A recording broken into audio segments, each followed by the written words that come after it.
the immersed temples of India's coastal kingdoms. It seems to us, and this is the first thing worth knowing, that the sea does not forget. It only slows its remembering. What it keeps carefully, wrapped in salt and shadow, folded again and again until urgency wears smooth. Tonight, we do not rush to uncover anything.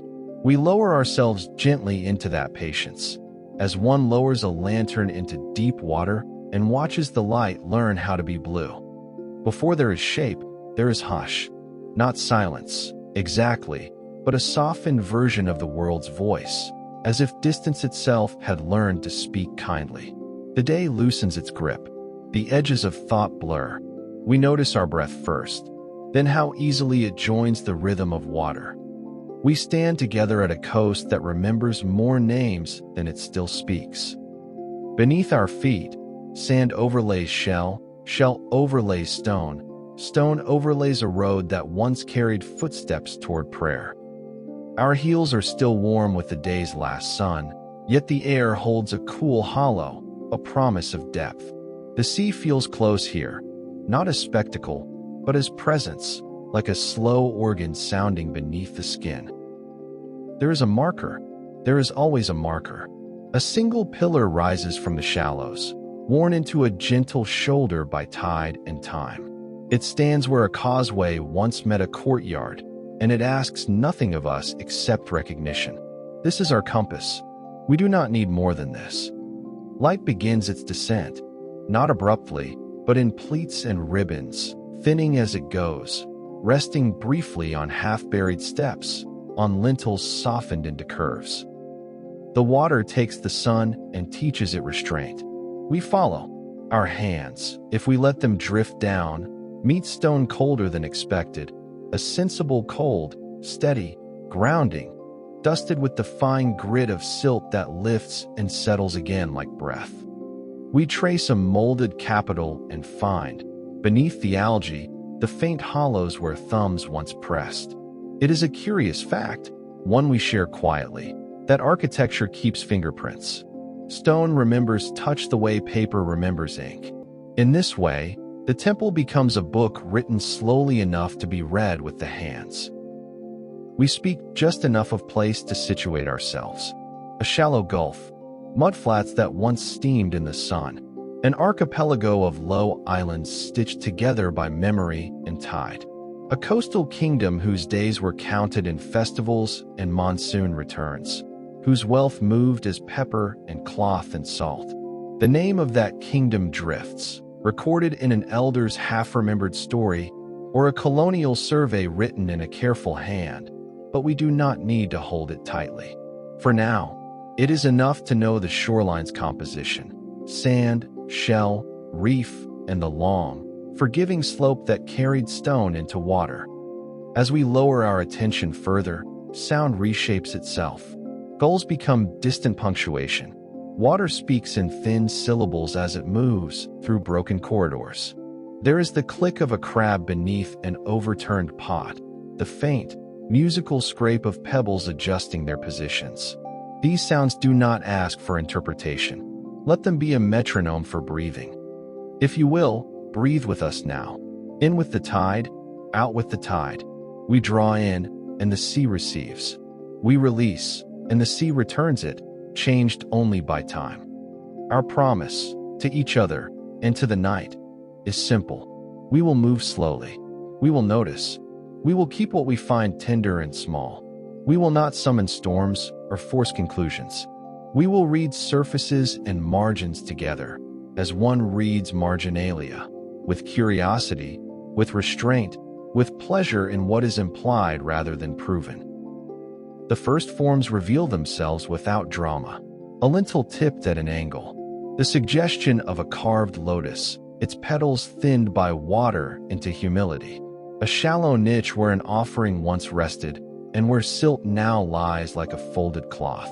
These things appear by courtesy, rising gradually, like notes from deep water that reach the ear after their moment has passed.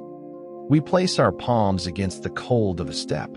The stone holds the memory of weight, the warmth of feet that paused here, the light abrasion of sandals, the brief stillness of prayer. The echo is not loud, but it is persistent. We return, briefly, to the body that listens. Notice where you are supported by floor, by mattress, by the simple reliability of gravity. Let the shoulders soften. Let the jaw release. Hands grow heavy. These small returns anchor us while imagination wanders freely. The sea, we learn, is both eraser and preserver. It removes gold leaf and replaces it with algae. It blurs faces but keeps gestures. Silt lays a protective shawl over profiles once sharp with intention. In the half-light, we read a frieze, figures in procession, their details translated into softened motions. We do not ask their names. We learn instead the rhythm of their steps, the tilt of a head, the moment where a hand steadied a child. So we descend without urgency, keeping time with tide and breath, the pillar always within easy recall. Sound thins. Light thins. The world reduces itself to an intimate geography of stone, water, and memory. It becomes easy, at this pace, to imagine small awakenings, a bubble loosening from a carved eye, a banner's ghost, now a strand of kelp, stirring once and settling again.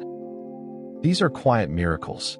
They are enough. Rest your hands now, as if upon those cool stones, feel the tide of thought easing. We linger here not as excavators, but as gentle witnesses, taking only attention, leaving the place more hushed than we found it. And we allow the sea to finish the sentence for us. It is a curious pleasure, and perhaps a small duty, to open the book of a place with care, to lay out its map across our knees and read it slowly. We situate ourselves now at the threshold of scholarly attention, inked pages smelling faintly of salt, a lamp halo refracted as if through glass, and our voices reduced to study room whispers. We will reconstruct a day in the life of this lost shore, not as a catalog of events, but as a sequence of small, tactile set pieces that fold into one another like the turns of a prayer bead. Imagine, first, the harbor at dawn. Timber prows nudging the shallows, the slap of a net drawn up heavy with odd fish, merchants' low-counting calls. We hear the scrape of a cartwheel on packed sand, the scent of sun-warmed spices, and the faint metallic ring of a small temple bell struck as a boat departs. At mid-morning we walk an avenue of oaks that is perhaps now a line of mangroves, but for a moment let us imagine the cool shade as it once fell. Children running with stitched dolls, women carrying small clay lamps, a man pausing to wipe his brow and trace a thumb along a carved plinth. The road's dust has been replaced by fine tidal silt now, yet the memory of footsteps persists in grooves. How does a community remember itself when the ground beneath it shifts? It remembers in ritual and in small repeat. By late afternoon, we return to hearth and courtyard, a slow turning of pots, the sound of a ladle, the domestic geometry of bowls arranged like small planets. The hearth's warmth is a counterpoint to the salt wind. It is the body's quiet center against the sea's patient circumference. We learn in these arrangements, the way a child's blanket is folded, the nick on a ladle's rim, the faint oil reek that seeps into wood and tells of repeated meals. As the tide comes in, the tidal plane becomes its own set piece.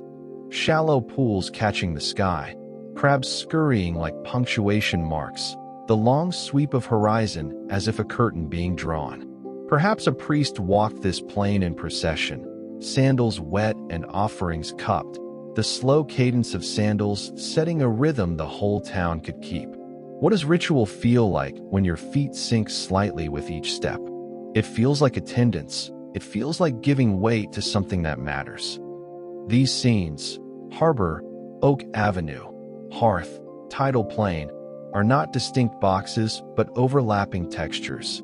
We imagine a single household moving through them over a day.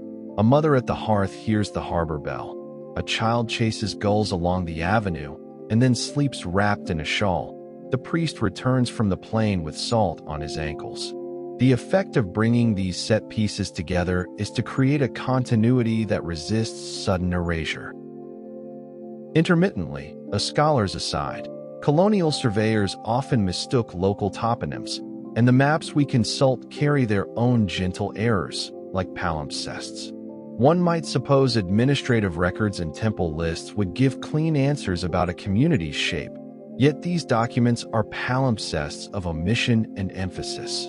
We treat them as companion evidence, not masters. There is a persistent humility in this study, to trace an aromatic thread from market stall to shrine, to notice how a single child's laugh will reorder a procession's rhythm, to see how offerings find their place in small habitual gestures. Do we not, together, feel our attention soften, our limbs unknowingly slow? Such modest astonishments are the scholar's coin, and we spend them tenderly. We also attend to the sound of ordinary tools and small acoustic signatures that define daily life. The drag of a loom, the soft hammering of a joiner, the bell of a votive shrine. These sounds, when collected, give us a rhythm that anchors imagination. Bring your attention now to your breathing. Notice the gentle in and out that matches the rhythm of a loom we imagine. Let that repetition pull the edges of awareness inward. If we speak of wonder, let it be a quiet and sustained kind. The wonder of how delicate patterns of life are held together by repetitive action and mutual expectation. Why feel astonishment at a carved motif or a child's toy half buried in silt? Perhaps because these things persist in the face of slow erasure, and in that persistence they speak to us across time. Here, we do not collapse the ordinary into the monumental. We hold both. A merchant's coin and an inscribed lintel are of equal interest for the story they tell about continuity. As we fold these vignettes together, the day-length compresses into a single, patient arc, one that helps us imagine the temple not as an isolated artifact, but as the heart of a living rhythm. We will pause between each imagined scene, allowing the detail to settle like sand in a jar. Listen to the small sounds associated with each. The harbor's net slap, the avenue's leaf rustle, the hearth's simmer, the tidal plain's soft susurration, and let those sounds become a gentle metronome for our breathing and for the slow movement of attention. We come, together, to the question of disappearance with hands unready for certainty and hearts willing for a quiet ambiguity. There are several careful ways to tell how a place came to sink, and none of them demand a loud answer. Instead, they offer us small, plausible narratives to hold like stones in our palms. First, the patient return of the sea, a slow, geological kindness or cruelty, depending on the teller.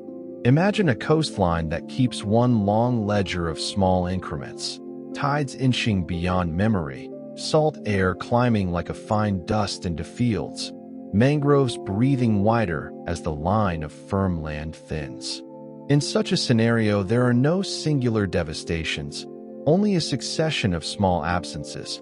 A household stops painting its lintel, a procession finds one fewer devotee each year, a causeway sinks a hair.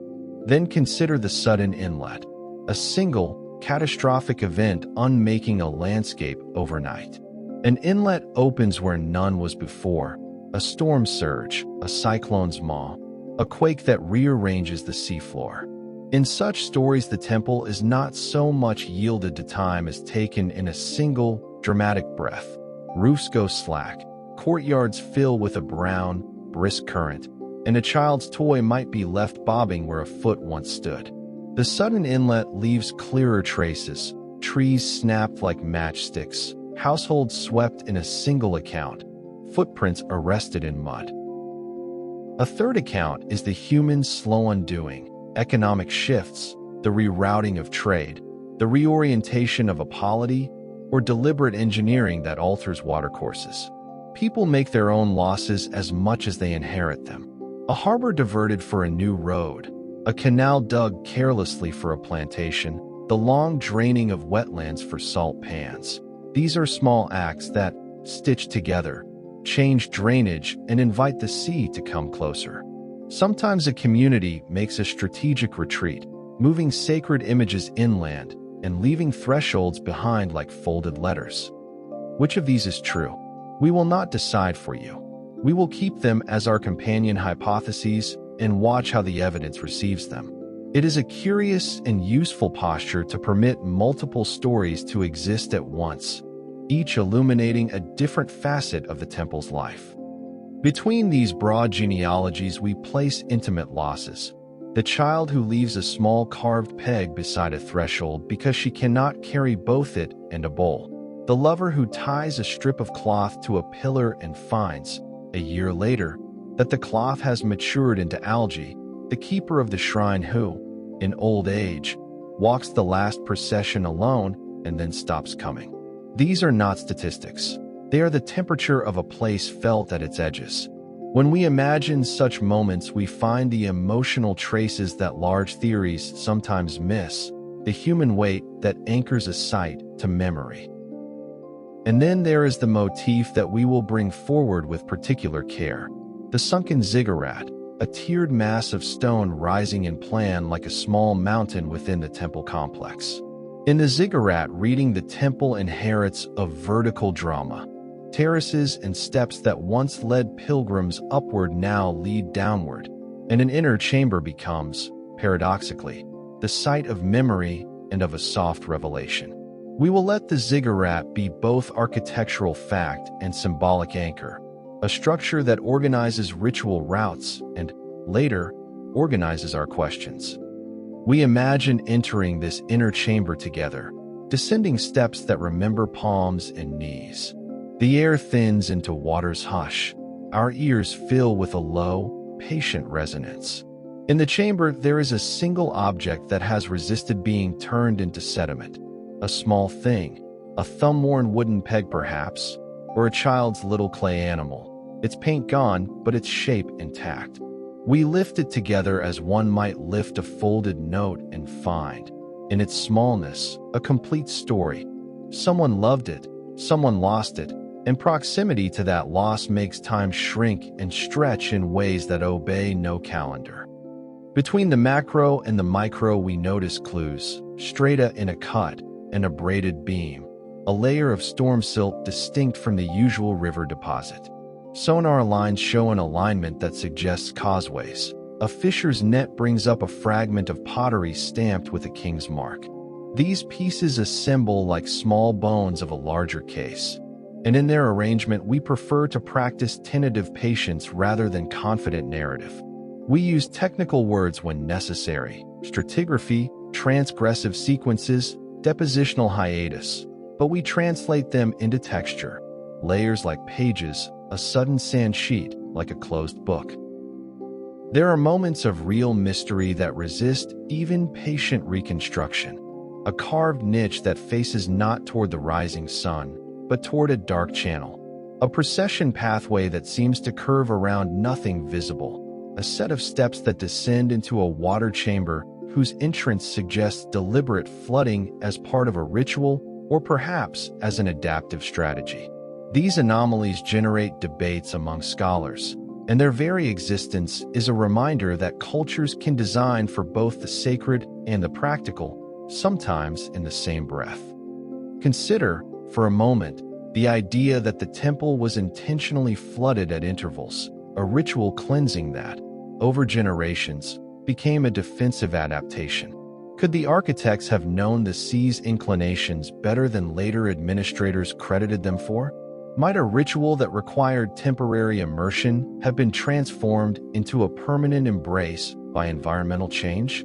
These are the kinds of questions that open rooms rather than close them. They permit us to imagine multiple lifeways coexisting along a shoreline. Our bodies, here in the quiet of your listening, have small duties.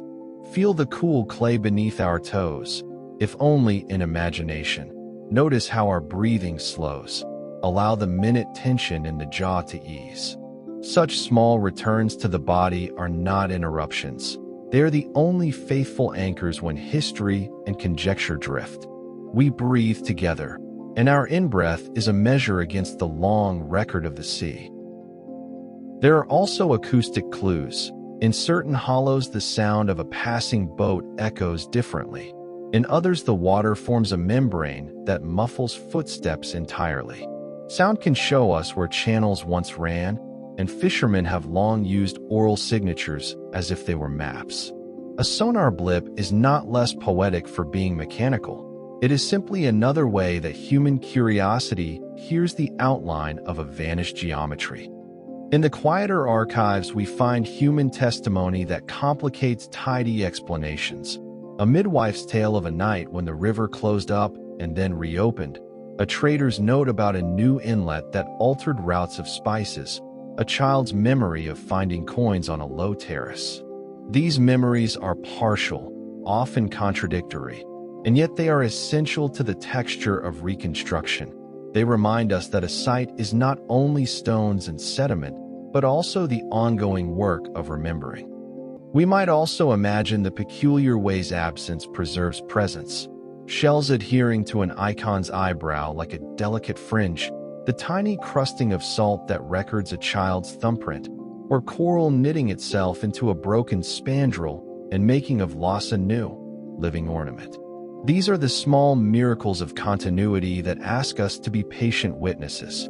We allow different clocks to run side by side, the geological, the human, the ritual, and in that plurality the temple maintains a strange health.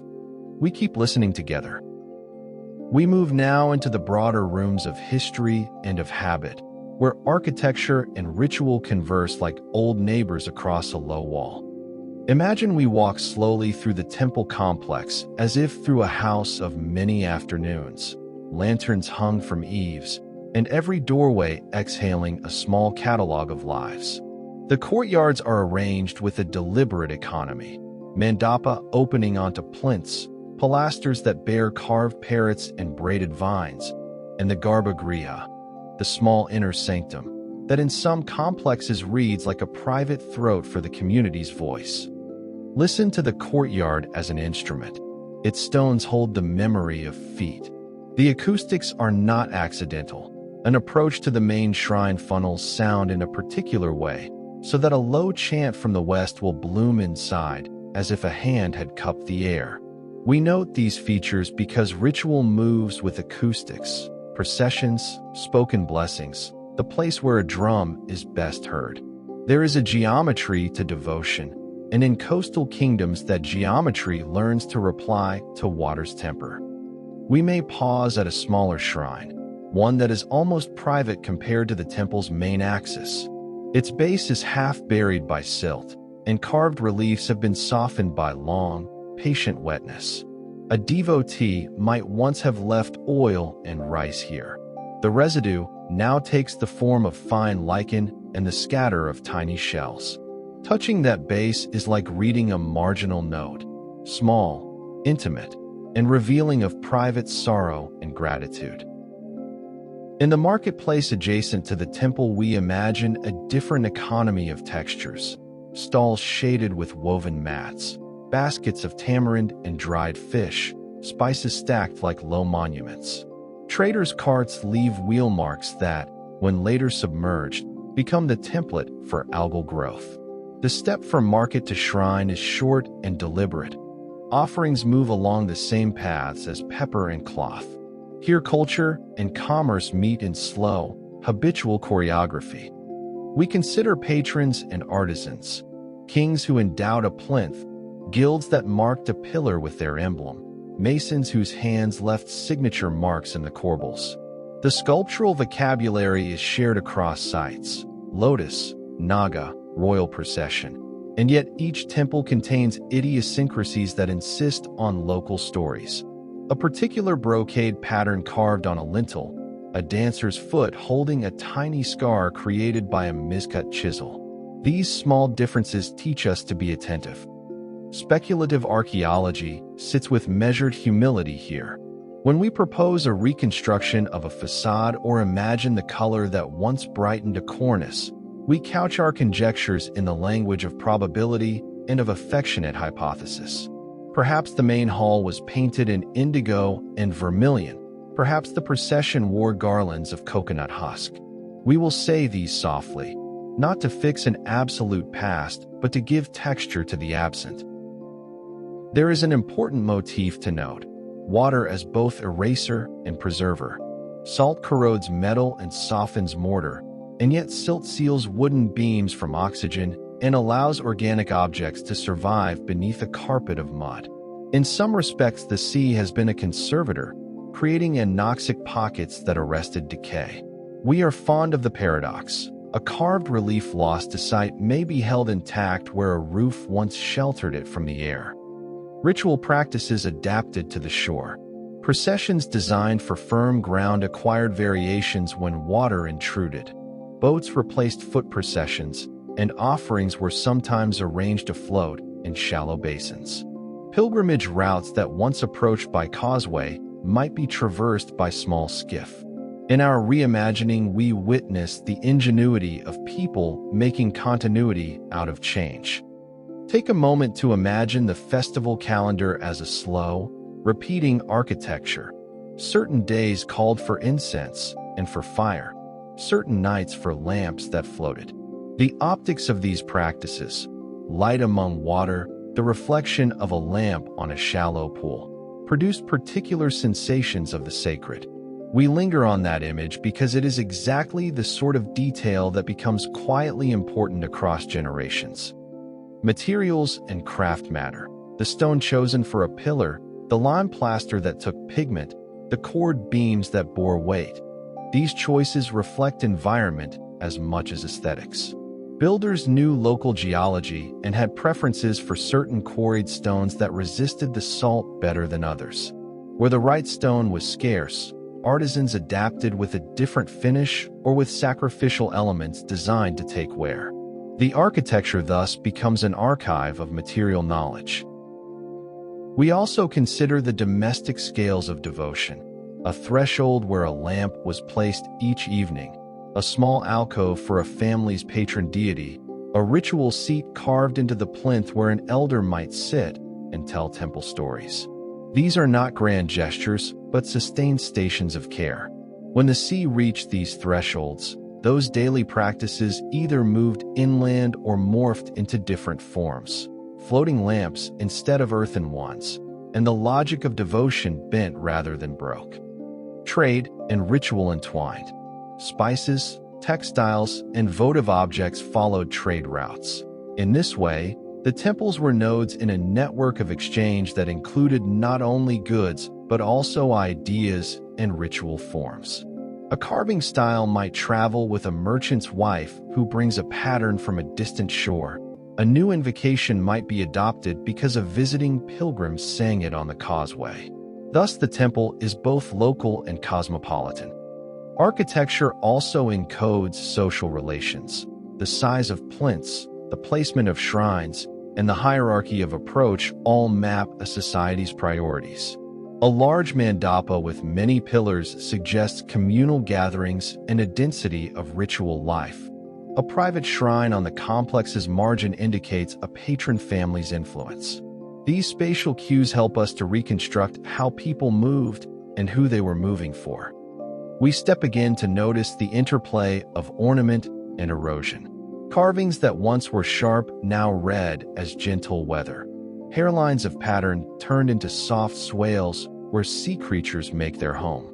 Coral may have colonized a frieze, giving a living counterpoint to loss. We can read palimpsests here, one layer of meaning folded into another, like cloth folded inside cloth. In our gentle speculative walks, we find the idea of adaptive reuse. Stone worked into new thresholds, sculptures reset in groves, parts of a temple repurposed for a shrine in a new hamlet inland. Human lives continue in the act of salvage and reinvention, and the temple's fragments become progenitors of subsequent ritual. This process comforts us because it speaks to continuity rather than final disappearance. We must not overlook small economies of care, the tending of a shrine, the recitation of a particular chant each evening, the communal repair of a gutter. These small practices are the quiet labor that sustains spiritual life. When the sea encroached, such labors sometimes took the form of deliberate maintenance, raising plinths, adding stone, or of ritual adaptations that kept meaning intact. There are also subtle, quiet inscriptions left not by chisels, but by touch. Eroded handprints on a balustrade worn by generations of devotees, a groove smoothed by the repeated passing of a shoulder. These tactile histories are intimate evidence and often outlast written records. We find them and tell them softly, like the whisper of a friend recounting someone they loved. Let us gather these impressions and set them like small stones in a bowl. Texture, craft, ritual, trade, adaptation, and care. Each is a lens through which the submerged complex becomes legible, not as a problem to be solved, but as a set of lived choices that shaped a coastline community. In that spirit, our attention remains gentle, our hypotheses modest, and our wonder sustained. We also attend, briefly, to the quiet emotions that accumulate around these structures, a patient, communal tenderness that registers in small gestures, a reed braided into a hair, a prayer murmured into a palm, the steadiness of an elder's gait returning each evening. These effective traces are as informative as any architectural plan. They tell us how people invested meaning day after day. We carry that tenderness forward in our imagining, allowing it to soften the harder edges of loss into a living ache we can keep. We keep them with quiet hands. We lower our shoes to the mud as if beginning a slow, deliberate ritual, and the earth responds with a soft suction that registers in our feet like a modest, honest greeting. There is mud under fingernails and the creak of rope, and these are not unpleasant things but the tactile grammar of work that remembers itself. In the field, motion is unhurried, a sketch is drawn, a line is measured, a brush passes in steady strokes across a carved face to reveal a petal-shaped relief. Our hands learn the vocabulary of patience as much as they learn technique. We listen to equipment as we listen to a choir, echo sounders ticking like distant metronomes, the soft thump of an engine holding a skiff at station, the precise chirp of a camera finding a groove. These sounds are practical and oddly musical. They give rhythm to long days beneath the sun and long hours at the bench. When a sonar blip draws a line across a screen, we hold our breath together, not in panic, but in the courteous suspense of scholars who know how to wait. Stratigraphy is a language read slowly. Layers are pages. Each band of sediment is an entry in a ledger. Where storm sand lies thick, we read urgency. Where fine silt accumulates, we read patience. We record context before removal, take small samples, and label each item so that Time's pages remain legible to later readers. The act of turning a layer is itself ceremonial. Careful edges, labeled bags, and notes that will speak later. Tools are instruments of persuasion. Soft brushes coax clay from fretted eyes. Rice grains reveal occluded joints. Conservators' poultices lift salts without scouring. Conservators wrap objects like small, sleeping animals, padding to protect, paper to isolate, cooled storage to slow chemistry. Sometimes the kindest choice is to leave an item where it has lain, beneath a carpet of mud that preserves in its anoxia. The tinted conservation area is a place of quiet light and ritual. Soft tarpaulins, workbenches, padded trays, and the low murmur of colleagues comparing notes. Documentation is rhythm. A photograph taken, a scaled drawing made, a GPS ping recorded, notes read and confirmed. The lab becomes a place of hush and precision. Lights low, instruments humming, the recorded voice of a colleague describing the crook of a motif. A fragment is not lesser than a statue. It is a different sentence in a longer story. Field notes are human. A fisher's tale of a net snag, a child's memory of a bead, a potter's account of a kiln moving nearer the sea. These testimonies sit beside carbon dates and survey data. We store them together, Knowing human memory carries its own evidential force. Local stories are essential to reconstructing a lived geography. Conservation questions are quiet moral debates. Do we lift a beam and risk its crumbling in air, or leave it protected in mud and record it? Do we remove an inscribed slab for study and risk unmooring it from its surrounding stones? These are decisions in stewardship and humility. There are no easy answers, only careful choices. When a removal is deemed necessary, every step is rehearsed. Packing, cushioning, controlled drying. Procedures that read like liturgies of care. Triumphs are slow and tender. A brushstroke revealing an intact petal, a bead whose glaze marks distant trade, a wooden peg whose contraction tells of centuries. Each find is catalogued, photographed, and set in padded crates, not trophies but chapter markers. We speak softly about these, as if not to wake what the sea has returned. In the laboratory, technique becomes tenderness. Desalination baths draw salt from porous ceramics. Consolidants give fragile wood renewed coherence. Micro-CT allows us to see carved hearts without touching. Modern machines extend the scholar's eye, and yet patience, curiosity, and willingness to wait remain essential. We listen for the small, steady changes in an object's breath as it stabilizes under treatment, and we note them down with the same care we give a practiced ritual. Community engagement is central. We work with caretakers, fishermen, and elders. We listen to their priorities and make space for their histories. Sometimes work begins with a ceremony, a vessel of rice, a shared cup of tea and prayer. Rooting scientific practice in social soil feels right to us, and it turns research into a mode of shared tending. Fieldwork tempo mirrors sleep training. Slow, repetitive, and predictable. Tasks repeat. Records are made in the same order, checks performed with ritualized calm. This steadiness protects objects and people. It is itself an ethic, refusal to hurry. At day's end, we return objects and notes to the shade of a tent, hands washed in a basin that smells faintly of citrus and salt. We close field books with a small pleasure that is both professional and domestic. Notice your shoulders loosen. Feel the jaw unclench. Feel breath lengthen. Bring attention now to that easing. Let it move from neck to chest to belly, and let it be an index of companionable work. We keep practical cues for sound design. Echo sounder pings sparse and discreet. Rope creaks time to microbreaths. Brushes at a slow 1 per second rhythm beneath soft narration. Conserve silence as carefully as SFX. The gaps are where the listener sleeps. There are evenings when small things become entire worlds, and we will spend this section holding those small things up to the light as if they were coins found in the sand.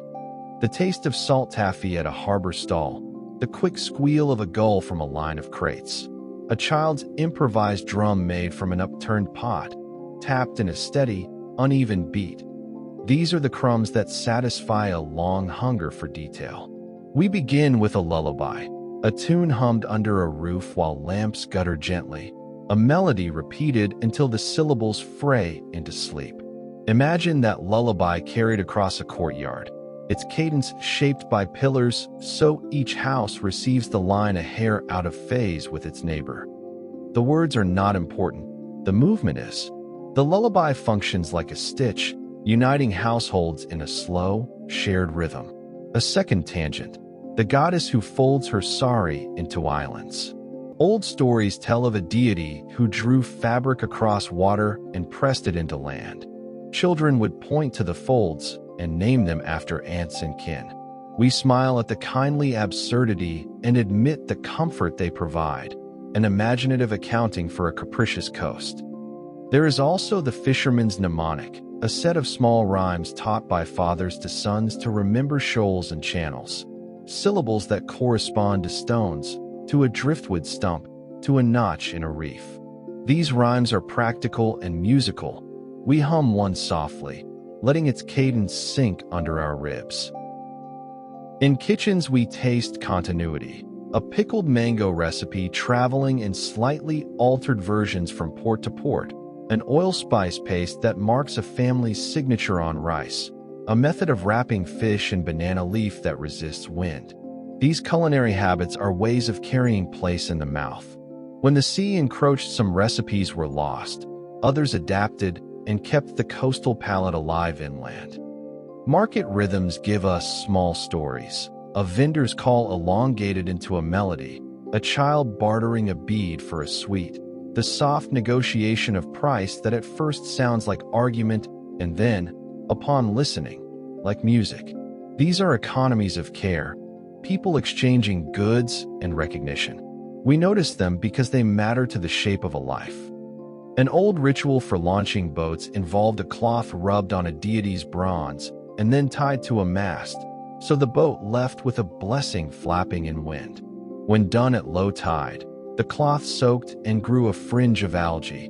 Later generations mistook the algae for ornament and adapted the practice. This is an example of cultural feedback, environment-changing ritual, ritual-altering environment.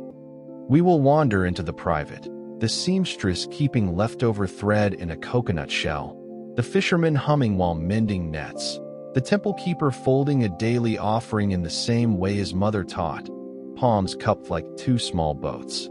These micro-habits compose a community's grammar, unobtrusive, repetitive, robust against change. Storytelling itself is a habit and a healing practice. Elders retell a minor miracle to keep a child close. A market tale teaches a moral with an incidental laugh. A prayer mispronounced becomes adored for its mispronunciation and kept that way. Repetition is how continuity resists erasure. Let us pause and feel our bodies. Imagine the slight warmth of palms, the soft weight of shoulders sinking into a mattress, a throat unclenching. These returns to the present keep us tethered while our minds walk tangents. In audio terms, these tangents should be long and meandering, with alliteration and repetition to create a lulling rhythm, salt and spice, thread and tide, lullaby and lift. Use soft consonants, repeated phrase starts, and tiny crescendos that never resolve loudly. We coax attention into a small, steady groove and then let it dissolve into the background like sugar and tea.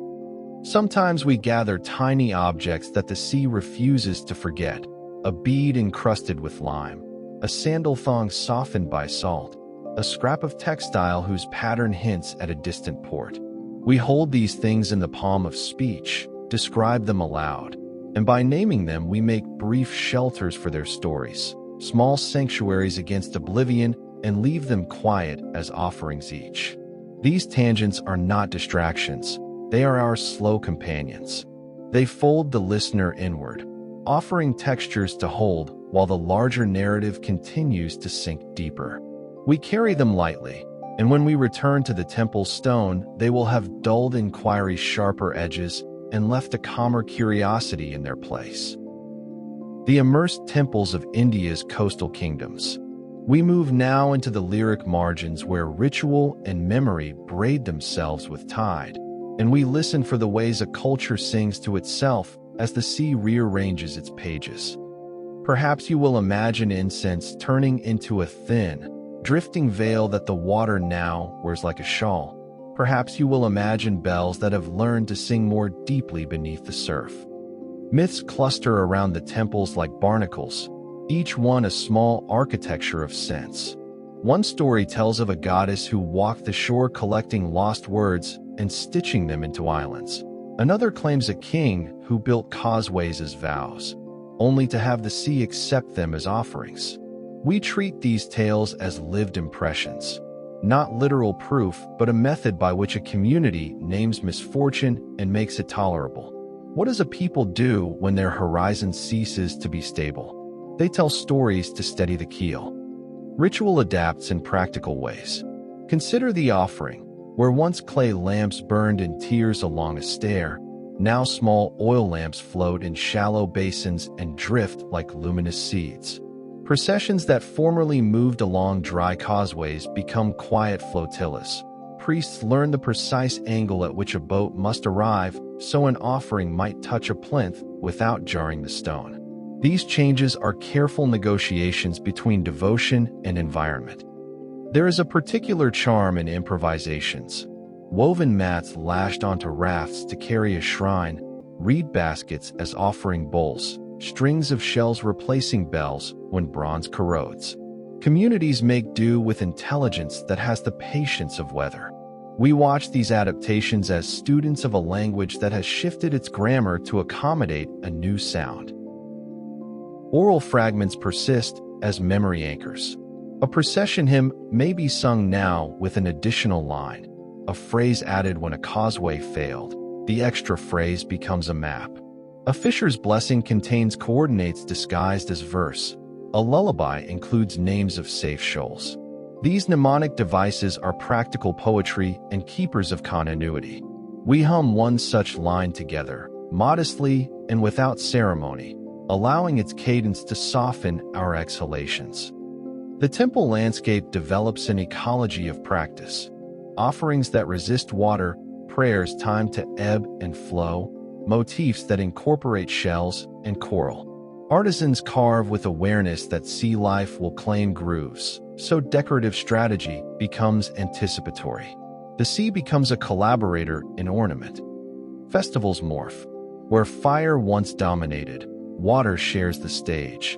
Lamplight on shallow pools, wreaths set afloat, songs sung from boats forming a slow orbit around a submerged plinth. Pilgrimage might include a small skiff ride. Arriving by water becomes part of devotion.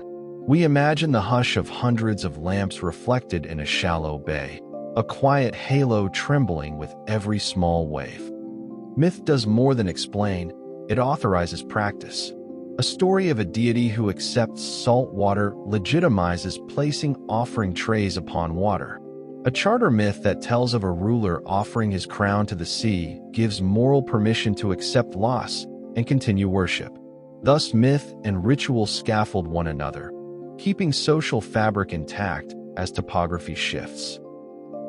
We acknowledge the ceremonies of mourning at submerged thresholds, small rituals marking when families moved inland, the placing of a pebble on a ruined step, a recitation beside a new inland shrine, naming the old place aloud so it will not be forgotten. These acts are private and public at once. They teach cultures how to hold loss without annihilation. There are intimate rites too. A comb left on a lintel is votive for safe passage. A child's drawing tucked under a stone before used as a marker, hand washes time to the tide. These small things are the mortar of daily devotion. They persist because humans are stubborn about continuity. Listen for layered voices, liturgical, domestic, merchantly, playful. Each speaks in a slightly different cadence and answers its neighbors. Imagine a hymn, a market call, a child's laugh, and the plash of water at a threshold, a chorus of life resisting erasure by texture and repetition. We feel, at intervals, the grounding of our own bodies. Place your hand upon your chest and notice the slow rise and fall there. Let it match the imagined sway of a boat in a lantern-lit procession. This small aligning is a way to hold the narrative without being swallowed by it. It is a tutor's method, gentle and exact. We also attend to acoustic memories. The way a bell's tone softens into a low, oceanic chord, the way call and response chants become folded into tidal timing. Sound here is a repository of habit. When we mimic its rhythm, we are practicing cultural remembering as much as listening. In the end, myth and ritual make the submerged temples living presences even underwater.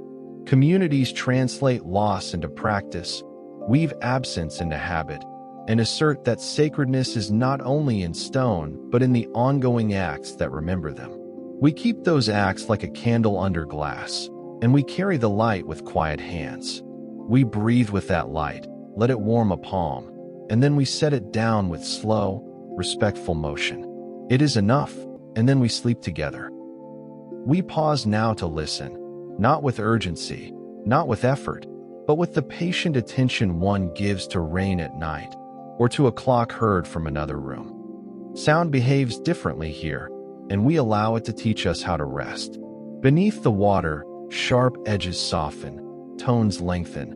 The world learns to hum rather than speak. Imagine the courtyard again, now filled knee-deep, then waist-deep, then wholly, until air is replaced by a blue hush. A step that once rang beneath sandals now receives pebbles with a muted percussion, a careful tapping that arrives a heartbeat late.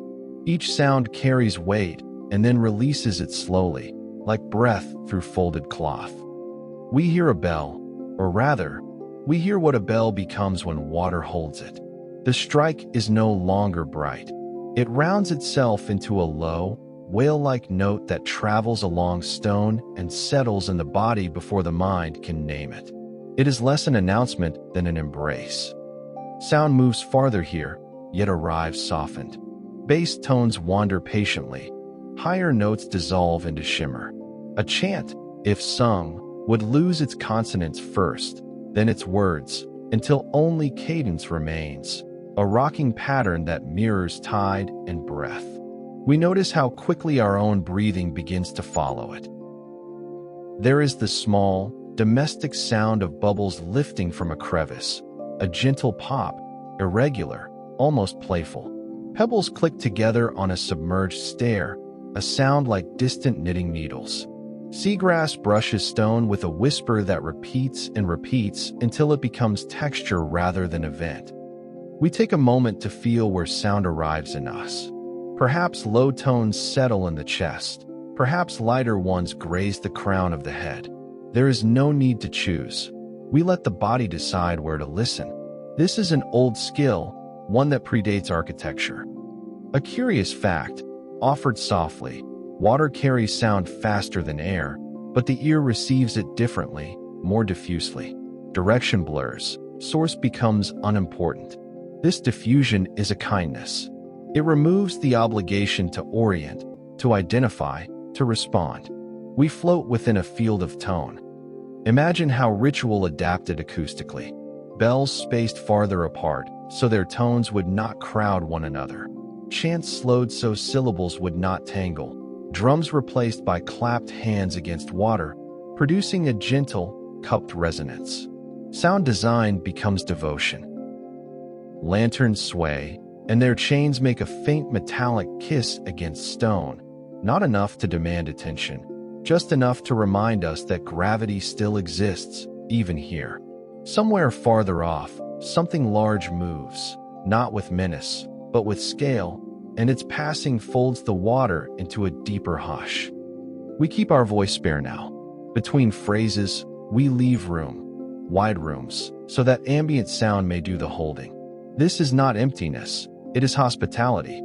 Let us rest inside a single imagined tone, a low harmonic drone, steady and uninsistent, like the sea breathing in its sleep.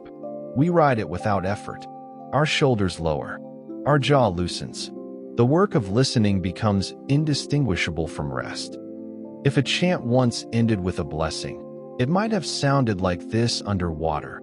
Not words, not even melody, but a warmth that lingered after the sound itself was gone.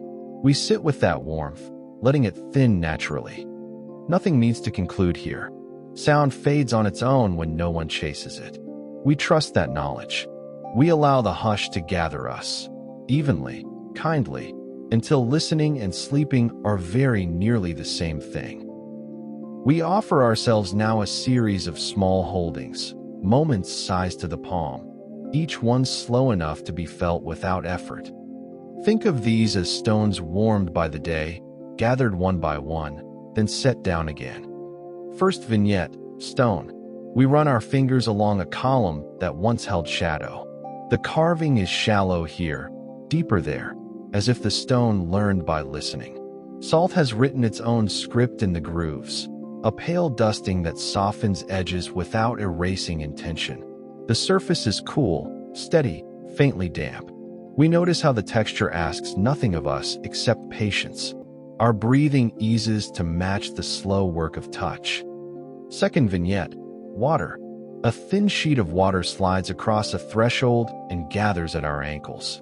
It is neither cold nor warm, it simply is. Small ripples pass, then pass again, and the water learns our stillness. We feel the pressure distribute evenly, a gentle holding that reminds the body how to float without moving. Third vignette, lantern light. A lamp is set upon a ledge, its glow cupped by glass. Light becomes a substance here, honeyed, slow, thick enough to lean against. It pools on stone and thins toward the edges, teaching us how to look without reaching. The warmth touches wet skin and disappears, then returns, then disappears again, like a tide made of gold. Fourth vignette, soundless drip. From an eave, a drop forms. It gathers weight, releases, and is gone before we can follow it. The interval between drops lengthens. We stop waiting for the next one. In that pause, the body learns a useful lesson. Anticipation can be set aside without loss. Fifth vignette, tool marks. We notice dovetail impressions where blocks were once married together. The marks are confident, economical. A thumb-sized hollow fits a human hand perfectly. We imagine the warmth it once held. This is work remembered by stone, and it remembers kindly. Our shoulders soften as if reassured by competence. Between these moments, we allow silence to breathe. Not absence, simply a wide room where attention can stretch and lie down. We share a small observation, offered gently. Textures are histories that do not require translation. Lichen reads as script to the eye. Salt crystals settle into grooves like punctuation. We do not need to interpret, it is enough to notice. This noticing is rest. A sixth, quieter vignette forms on its own, temperature. The water cools the wrists, the lantern warms the face. The difference is subtle and constant, a balance that keeps us present without effort. The body calibrates itself and then forgets the task. We bring attention briefly back to ourselves. Feel the contact points, where the floor supports weight, where water meets skin, where air rests at the lips. There is no instruction here, only permission. A seventh vignette, nearly invisible, time. Nothing advances, nothing retreats. The temples do not ask to be understood, they ask to be kept company. We oblige by staying quietly. As each image completes itself, we let it dissolve. No collecting, no keeping. The mind loosens its grip, the sequence slows. We sense how easily one scene becomes another when urgency is removed. We end this series with a simple gesture. We place a hand on stone and leave it there until the stone seems to place a hand on us. This mutual resting is enough. We exhale, long and unhurried, and allow the lantern light to dim of its own accord. We arrive, almost without noticing, at the feelings that have been traveling beneath everything else. Quiet currents that do not announce themselves, yet shape the shore all the same. Loss, continuity, and a hope so modest it hardly dares to name itself. We do not rush these words. We let them settle where they wish. Loss is present first, but it is not sharp. It is rounded by time, like a stone turned patient by water. We feel it as a soft weight behind the sternum, a knowing that something once stood here in air and sunlight, and now stands differently. Not gone, only changed. This distinction matters, and we hold it gently. We consider how the temples grieve without spectacle. There is no collapse frozen in drama, no final gesture captured at the moment of ruin. Instead, there is continuation, stone remaining stone, sanctity remaining sanctity, even as the medium shifts. The sea does not erase so much as translate. Continuity moves quietly alongside loss. It shows itself in small survivals, a ritual simplified but not abandoned, a name spoken inland with the same cadence, a gesture taught hand to hand without explanation. These continuities are not defiant. They are practical, like breathing through cloth. We recognize something familiar here. Our own lives, too. are built of adaptations. Rooms repurposed, habits softened, meanings carried forward even when circumstances insist on change. The temples become mirrors, and the reflection is kind. Hope, in this place, is not an upward-looking thing. It does not promise return or restoration. It rests instead in endurance, in the fact that meaning can persist without requiring repair. A moth circles a lantern not because it expects dawn, but because the light is there. We pause with that image. The moth's wings stir the air. The lantern holds steady. Neither demands more of the night than it can give. There is comfort in knowing that remembrance need not be loud. A reed bends with the tide and does not break. Its value lies precisely in that yielding. Cultures, like reeds, survive by listening to pressure and responding without argument. We admire this skill quietly. We place ourselves back in the body again, briefly. Notice how the shoulders have lowered. Notice the jaw resting unheld. The breath moves on its own now, with no commentary required. This ease is earned, but without effort. The temples teach us how to hold grief without gripping it. They model a way of keeping what matters close while letting the rest dissolve naturally. We feel gratitude for this lesson, though we do not need to articulate it fully. A small hope remains, not for recovery, but for companionship, that these places were witnessed, tended, spoken of softly, that we are here now, lending attention without expectation. This is enough to keep memory warm. We sense the twilight color pooling again on stone, not sadness, not joy, but a blending that asks nothing further. The day loosens its hold. The sea resumes its patient work. We allow ourselves to rest inside acceptance. Nothing must be fixed tonight. Nothing must be solved. The story does not close. It simply becomes quieter, as stories do when they trust the listener. Together, we let the undercurrents settle. Loss, continuity, hope. Each finds its level. The water smooths. The body follows. We remain, for a moment longer, and then even remaining becomes unnecessary. We do not seek a climax now. Instead, we gather what has already been given and set it down carefully, like tools cleaned and wrapped at the end of a long, gentle day. The sea has flattened its palm. Motion has slowed to a velvet minimum. We return, one last time, to the temple we found, not to examine it, not to measure it, but to sit with it as one might sit with a familiar house at dusk. The pillar still stands. The courtyard still receives light in its own way. The alignment that puzzled us earlier no longer asks for resolution. It has become a feature of character rather than a question. Uncertainty remains, and we welcome it. There are dates that will never align, stones that will not confess their reasons, maps that end in generous blankness. We fold this uncertainty as we would a cloth, not to hide it, but to keep it from fraying. We take a soft inventory, the way memory does when it is content. Stone cooled by water. A bell tone rounded into warmth.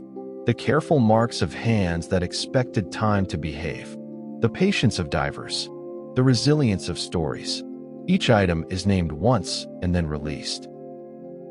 Nothing new enters. There is relief in this. The narrative has done its work. Now it steps back. We notice how repetition itself becomes comforting. The sea breathes. The light thins. The body settles. Again and again, the same simple sequence. We speak a sentence we have spoken before, slightly altered by context. The temple endures. It endures not as a problem to be solved, but as a companion to be kept. We repeat the sentence more softly, letting it lose its edges. The world above feels very far away now, and very unimportant. We do not push it away. It simply recedes, as horizons do when attention narrows kindly. The sea holds what it holds. We trust this arrangement. We allow redundancy to do its gentle work. The temple remains. The water remains. We remain, briefly, and then even that word loosens. Our voice lowers further. Phrases shorten. The spaces between them lengthen. Each pause is an invitation rather than an absence. We feel the last of the day's effort leave the shoulders, the neck, the small muscles around the eyes. The body understands closure better than the mind ever could. So we set the story down, not finished, not concluded, simply placed where it can rest, like the folded cloth, like the extinguished lamp that leaves warmth behind. We stay with the quiet a moment longer. There is no need to mark the end precisely. The sea does not. Everything essential has been said. Everything else may wait. We let the light dim now, not as an ending, but as a soft warmth settling across the eyelids. The sea breathes in a slow, dependable rhythm, and we find our own breath answering it without instruction. In and out, like waves that know the shore by heart. We rest our palms against stone in imagination and feel how steady it is, how willing to carry weight without comment. The salt in the air has become faint, almost sweet. Somewhere far away, a single bell turns once and releases its sound into water, where it widens and softens until it becomes simply calm. There is nothing left to explain. The temples are safe beneath our shared hush. The story does not require vigilance. It will remain exactly where we leave it. We may return another night, or not at all. Either way, it waits kindly. We invite the body to follow the sea's pace. Shoulders sink, jaw loosens. The small muscles around the eyes release their careful holding. We breathe together now, easily, letting the tide decide the timing. In this final quiet, we offer a few simple lines, phrases light enough to repeat, gentle enough to fade. We speak them slowly, and then we let them speak themselves. We are held by water. We are held by stone. We are held by time. We are held by rest. We repeat them once more, softer, as if from another room. We are held by water. We are held by stone. We are held by time. We are held by rest. Again, the rhythm thins. Words loosen their edges. Meaning dissolves into cadence. We are held by water, held by stone, held by time, held by rest. Now even repetition is no longer necessary. The breath continues. The sea continues. We drift where effort is not required and attention may finally sleep.